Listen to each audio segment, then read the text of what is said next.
What's up, people? Welcome to the Boys Podcast, the weekly podcast where we talk about the boys. On this episode, we're going to be talking about episode 4. Unfortunately, no one else is here but myself, so I'll be just giving a quick breakdown on my thoughts on episode 4.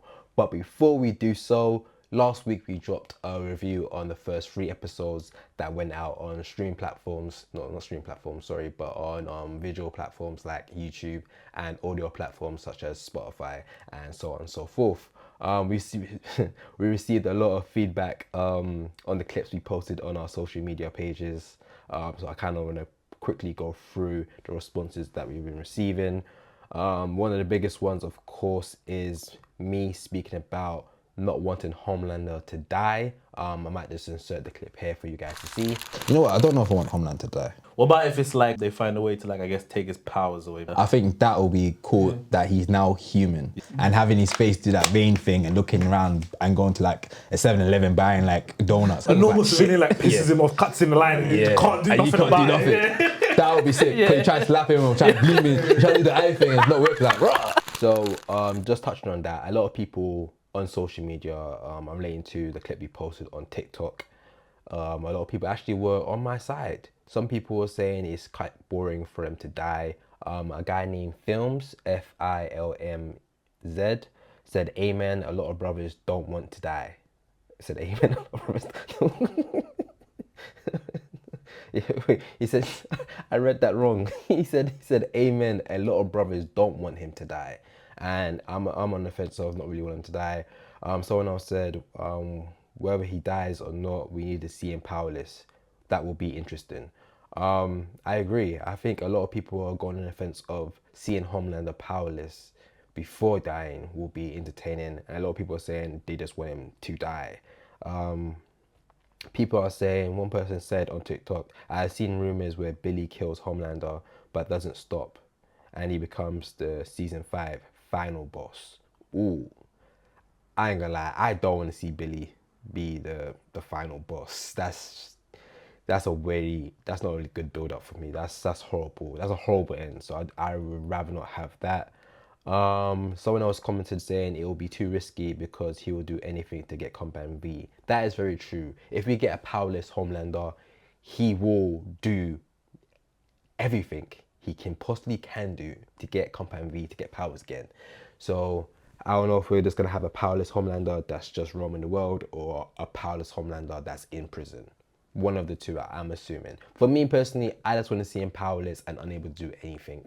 I think that's more of an entertaining ending opposed to him just dying. But let us know in the comments below what you guys think as well. I do love the interactions we're getting on these clips. Another clip that went quite off on social media that a lot of people are commenting on, which, to be honest, I'm kind of receiving a lot of backlash on, is my thoughts on the boys as a whole. I posted a clip on TikTok. I'll have it inserted in the video right now. With the boys, I think some stuff is repetitive now. Nothing has really changed. We tried to kill Homelander, we failed. Next season. Tried to kill Homelander, we failed. Next season. And that is happening too much now, where it's like, do I even care anymore about them succeeding? Because what happens when they succeed? So yes, I spoke about how I feel the boys is a little bit too repetitive, and you lot have been killing me on social media about it. What are the comments? We go through the comments right now. Someone said, "L take bro, stick to your bottom boy show." Damn, okay. Someone said, "Bad take." Someone said, "That's the whole point of the boys, to try and kill Soups. You just want them to stop and hug it out." Which I commented, "LOL, LOL." Someone commented saying, "The most overused generic take." And someone commented with question marks, "How can I be different today?" Someone said, "L take, zero media literature." Okay. Someone said, "Some opinions are just not meant to be said." Okay, so majority of people on social media do not agree that the boys is repetitive. I still stand on it. I'm not saying that's a bad thing. I'm just saying that we are coming to the end. It would have been nice if they did something slightly different. People are arguing. There was a comment that I saw earlier today. Not earlier today. I saw, what comment was it? Okay, so one person, so my whole premise was that I believe that the boys each season, it's pretty much been the same thing. We try to kill Homelander, fail. Next season, we try to kill Homelander, fail. And majority of the people on social media that's commenting on the video that I posted are saying that it's not true. One comment that I do want to read and make sure that I say kind of explains what happens in each season. This guy commented, I want to give him a credit, but his handle is, what's his handle? His handle is X Pretty Potatoes X. I guess he likes potatoes. Their comment is, end of season 1, they tried to blackmail him. End of season 2 was them rescuing Ryan, and they failed twice. In season 3, they haven't failed to kill him each season. Oh wait, am I reading this wrong? Or they wrong? So they're saying first season they tried blackmailing him. Second season was them trying to rescue Ryan, and then they failed. And then they failed to kill him twice in season 3. Bruv, doesn't that kind of... So they're trying to say is season 1 and season 2 they didn't try to kill him, but season 3 and season 4 is when they are trying to kill him. Bruv, they've been trying to kill him since season 1. I don't know why people are so like hell-bent on trying to push the fact that that is not true. They have. They've always been trying to kill Homelander since the very beginning, and I think that's very repetitive, because now when he dies, is that going to be the big end? I'm assuming probably so, but like, my whole thing was, it's not so much about them trying to kill Homelander. I guess I feel like the style of the boys is so... We know the style of the boys now, that anything they do now is just not new and it's not creative because they've done it before. And I don't know how that can be fixed. So I'm not really complaining. I'm just saying as a statement out there.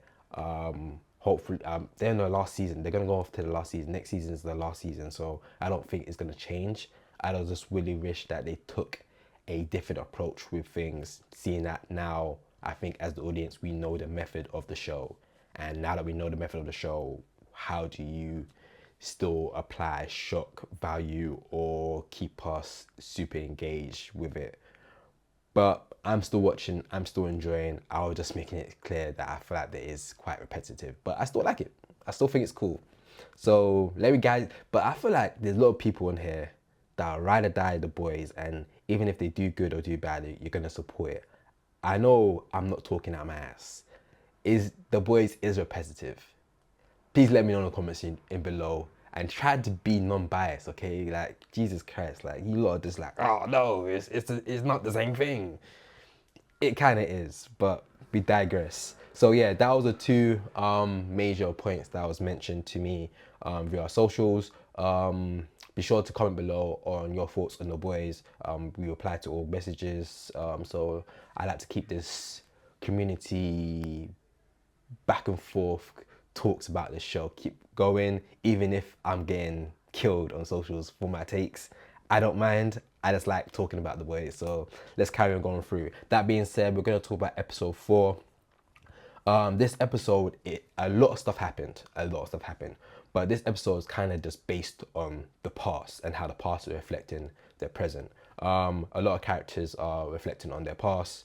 Frenchie with the past of killing his boyfriend's family, which is really weird to be doing, to be dating someone that you've known you killed their family. Very weird. Kimiko was facing the past of a woman that she scarred. I don't really know, to be honest, I haven't really been following Kimiko's story too much. There's a lot of side stories in the boys that I don't really care too much about. That is one of them, but she is facing the past as well. Butcher's past is something that I am very interested in. The fact that he's facing the effects of Compound V. Of course, he is dying, and what he did was try to take Compound V to help him, but it apparently made him worse. And we got Starlight dealing with a past of being a bully, which who would have thought, and the bullshit that she had. And then the main person we're dealing with, of course, is Homelander and his past as he returns to the lab where he was creative. So there's a lot going on in this episode, but I want to kind of touch on the main ones that I personally enjoyed seeing in this episode, and that is, of course, Butcher's. So Butcher seems to possibly have new powers. I'm not sure if he has new powers. I don't know if it's all in his head, but there's a worm diggling around in his body, and it seems that he blacks out and stuff happens. So he was attacked by a suit in one of the scenes, and he's been choked. He's being choked to death, and he closes his eyes, and it seems like he's faint, and he opens it, and the soup's body is literally covered in the whole room. Like, it's been exploded. We don't know if it's another person that did it for him and killed them for him, or it's him himself. Of course, he is seeing his past girlfriend in vision, so he's definitely not in the right mind state. So I believe he possibly has powers that he doesn't truly know yet. Maybe another personality jumps in and takes over for him, and then gives him the ship, similar to someone like Moonlight from Marvel, who has multiple personalities. I think Butcher may be going for the same thing. Do let me know in the comments what you guys think.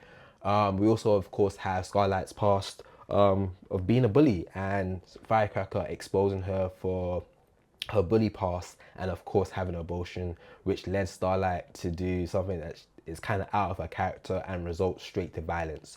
She went straight down to the protests and beat the dog shit out of Firecracker, which for me was a mixture of, oh my gosh, you're ruining everything, everyone's on your side, you just need to stay in the office and not go attack, like stand your ground. But no, she went to attack, and part of me was like, damn, she being hella bad. That's kind of cool, but also like, you messed up, you messed up, you know, you messed up the whole campaign now. No one's gonna want to be next to you now because you just resorted into violence. But she's dealing with that, and she's having a complete breakdown with her past. It would be nice to hear a little bit more about her bully past, because she has come across throughout the season as being the sweet, wholesome girl. To find out that she used to be a mean person when she was younger is very interesting for me to see. And of course, you know what I did not write on here, which I should have mentioned, of course, is Huey is kind of dealing with the past, but not so much as the others. He's kind of, for one, he has taken away his anger towards A-Train. He no longer wants to carry that pain. Of course, A-Train in the first season, first episode, literally ran into his girlfriend and just took away her whole body. And it seems like Huey is now forgive him for the action, and just wants to carry on with his life. But even though he has forgiven him, he's still doing silly stuff, as his dad is essentially dying, and he decides to give him Compound V to help bring him back to life. Which at the end of this episode, you see him open his dad, who's played by Simon Pegg, opens his eyes, and now we're gonna deal with him and the effects of Compound V in his system. In the comments books, they've said that people that have died that get Compound V turn into like super zombies. So his dad may become a super zombie, which is a silly mistake by Huey. He in this season is dealing with the return of his mother, which I've been seeing people's comments on social media stating that Huey's mother may not actually be there. That was stated after we did our review on the first 3 episodes. This is before I saw episode 4. So while I was watching episode 4, I was locked in and watching Huey's mother, seeing if she's interacted with anyone outside of Huey. And she did not. There was one moment where the doctor was talking to them, and the mother interacted with the doctor without it saying any words though. All she did was just give a head nod to the doctor, and that was it. I do believe that Huey is hallucinating. Butcher is not the only one that was taking a lot of Compound V. Huey was as well. And we haven't really seen what the side effects has been from Huey taking Compound V. And this may actually be it, him hallucinating his mother. I don't think his mother is there. I think soon we're gonna find out that she was never there the whole time. And that's something he's facing with as well. What else? Before we talk about the big story about Homelander, I do want to touch on a few other things briefly. Super Sage and the Deep are getting freaky. They are matching each other's freak. So Super Sage is a new character added in, who is the smartest person in the world. It seems like being the smartest person in the world is very daunting, and she takes breaks. She has said that unlike other suits that heal their body, her brain heals constantly. So what she does is at times she will damage her brain so it can dumb herself down for a bit, and she has moments to just be, I'll say, a normal human being.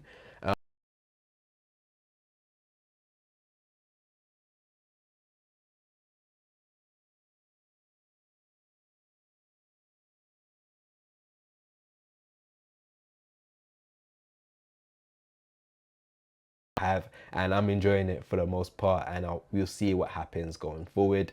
with that, because when Super Sage is healed, when her brain is actually healed, she hates the Deep.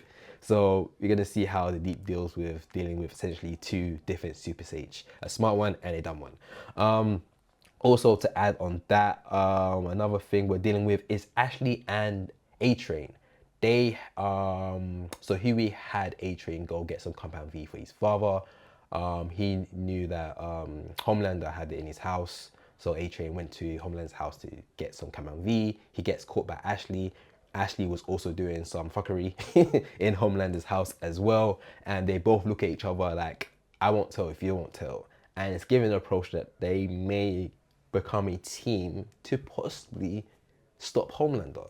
Are we going to see Ashley and A-Train join the boys? Who knows? Possibly, maybe. I think they may help the boys more than ever before. And that's the little nuggets that's been happening in this episode. But the main thing in this episode, of course, is Homelander returning to the lab where he was created. So in episode 3, he's having a moment where he's talking to multiple personalities of himself, and he essentially, the main person in the mirror, he's talking to the mirror, talking to different personalities of himself, and one of them says, "You need to go home." And in this episode, he goes home to essentially fix what they have in, fix the stuff that they have made him into. So he, Anthony, what's his name? Sorry, what's his name again? Anthony Starr? Is it Anthony Starr? Anthony Starr, who plays Homelander. Yeah, Anthony Starr. Anthony Starr, who plays Homelander, gives a demonic, dark performance that a lot of people are saying that this is one of his best performances ever, and he deserves an Emmy for. I'm willing to back that up. I don't know if this episode particular was the best performance ever to me. I enjoyed it quite a lot, but he gave a very intense moment. He's talking to the scientists that raised him while he was young, and new scientists in this lab, and he's talking to each one of them, and he's given an array of different emotions. So when he enters with a bag of cake, gives it to them at so sweet and hubby. But we know the Homelander, he has a iterative what's I'm looking for? What word I'm looking for? He has a different angle, of course, with this, and we'll see that he, of course, wants to kill every single one of them. And he has a intimate moment reflecting on the past with each of these scientists that dealt with him as a child, and he finds ways to literally humiliate them and kill them. One particular is dealing with a scientist that dealt with him when he was younger, and at times, of course, he was a young boy, so he used to masturbate quite a lot. And during those times, the scientists used to make fun of him, calling him, Squeaky, which is such a mean name. So much so that Homelander decides that he forgives him, but for him to fully forgive him, he needs to see him masturbate in front of him. And he tries, and he forces him to do so, and he tries his hardest to masturbate, but of course, in a very intense moment, he's unable to do so. And Homelander says, if you don't get hard and masturbate in front of me, I will blow off your penis. And he fails, and he shoots him in his penis, and blood gushes everywhere. And Homelander's performance is so scary. You don't know what he's thinking. He's very unpredictable, and that's what makes him such a great villain. There's moments where he's laughing, moments when he's sad, moments when he's angry, moments when he's neutral throughout this whole episode. And it is just a clinic of an actor giving a great performance. I think Anthony Starr should be highlighted for his performance in this particular episode, and for his performance of this character since the very beginning. He has done some really great stuff. There's been moments where there was one scene where I think it was probably season 2 or season 3, where Gail was trying to commit suicide, and Homelander comes up to her and she essentially goes, "You know what, I don't want to die." And Homelander's like, "No, jump off the building, kill yourself. You brought me all the way up here, you're going to kill yourself. Do it now." And those moments are just so intense and so sinister that people are rating him one of the best supervillains ever. But there is side effects with this type of performance, because Anthony Starr has said that he is dealing with a lot of weird behavior from fans, which is very annoying, and fans really need to stop doing this.